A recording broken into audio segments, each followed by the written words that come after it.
Welcome back to Ride in the Rain on the Red Hunter with Late Explorer.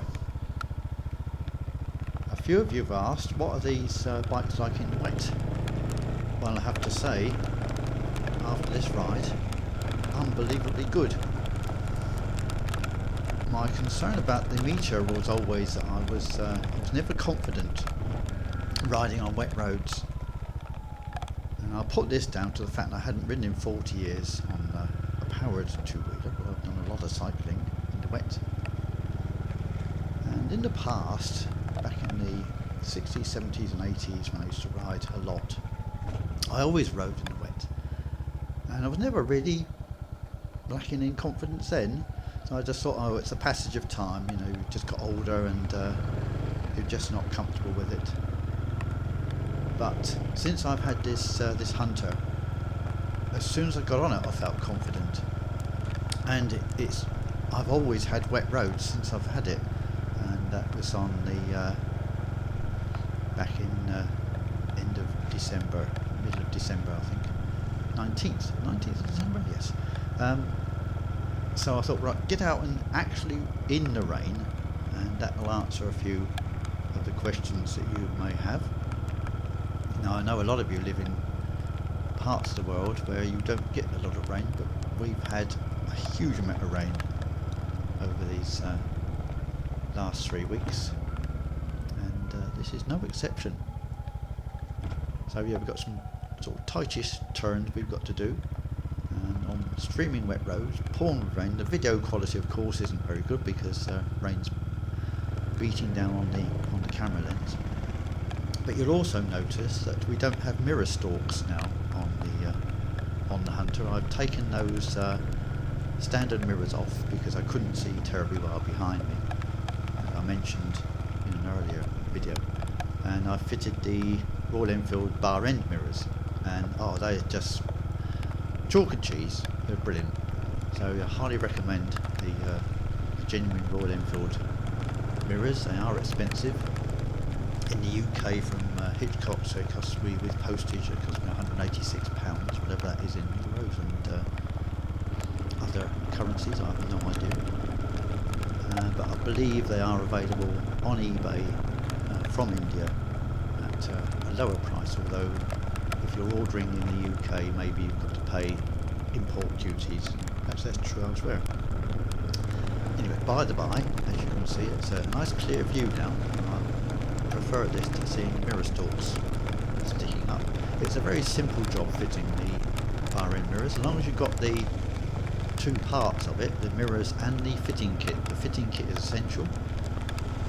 There are a couple of machined stainless steel fittings which go on the ends of the handlebars, and the mirrors clamp onto those, and then you fit your original little black weights onto the end of that, and it makes a very neat arrangement. I will show you in the end of this ride.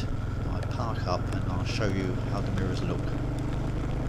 The other thing about the mirrors is they have a little bit more view, more of a convex mirror, and that means that vehicles behind you look a bit further away than they really are, so that's just something to bear in mind. The main part of the reason for this ride, of course, is the fact that we're riding in wet, and this is the first time I've ridden in such heavy rain. And I think it's just, I'm astonished at how much confidence this bike gives you on wet roads. Bearing in mind too, of course, the tyres haven't really been scrubbed in yet. They've only done, just come out for 200 miles now. And so they're still pretty much as they came out of the factory. Anyway, I'll carry on riding through. This is Nether Callum we're just going through, and you can just get a view of what it's like to ride.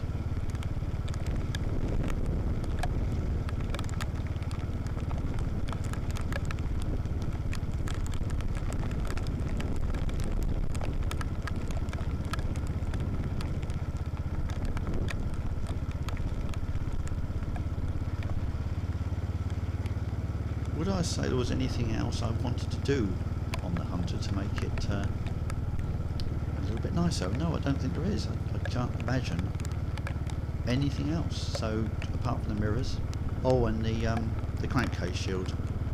That's not actually available in this in the UK yet. It's supposed to be arriving at the end of January.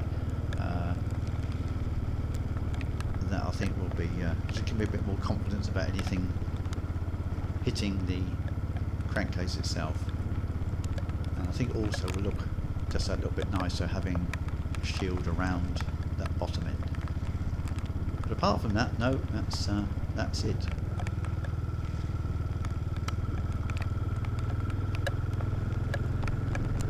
Oh, I'd like to take this opportunity of welcoming some female viewers to this channel. You're most welcome. I presume you're watching this because you're thinking about getting a Hunter, or already have one maybe.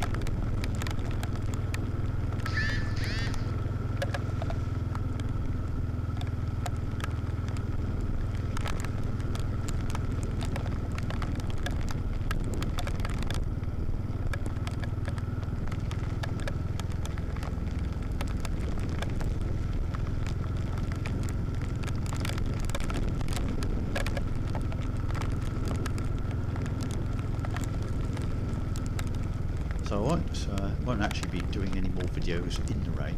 This is quite enough, I think. Just coming up the end of the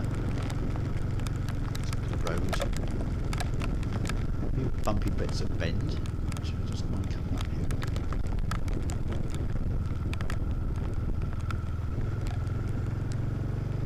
But the Hunter actually rides this a lot better than the Beecher. The Beecher tends to be quite rigid in its suspension, I've found. No others have said the same, especially the back end, but also the front end. I don't think the front end rides, certainly doesn't soak up the bumps in the same way that this Hunter does. The Hunter's obviously designed for bumping over all sorts of things in the cities. But it makes an ideal machine for other use. I don't know how it's going to be for a long ride yet. Longest ride I've done, let's say, I think maybe 2 hours. But I found it very comfortable, no problems at all. And bearing in mind, not as young as I was, not as agile. No, it's very comfortable. It just feels right when you get on it. It just feels how a motorcycle should. Motorcycle is how I remember, of course.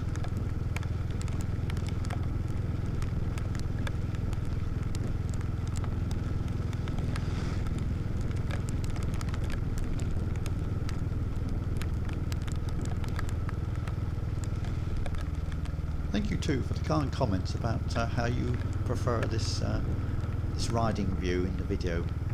I must say I do too. It makes it more interesting, much more involving. I can really enjoy watching these over again, which is another thing that I'm doing these videos for. I'm not interested in making any money on it, and never will, of course. I'm going to pull in here and just show you the bar end mirrors and the Hunter.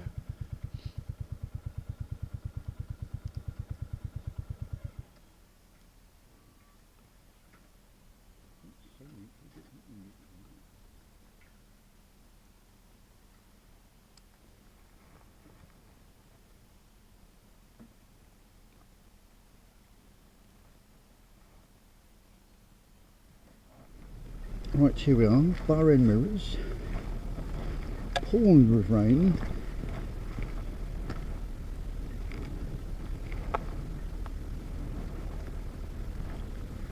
Walk around.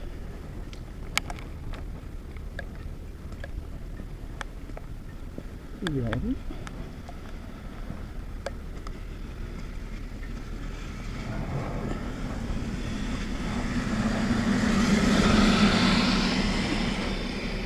We'll be on our way very shortly.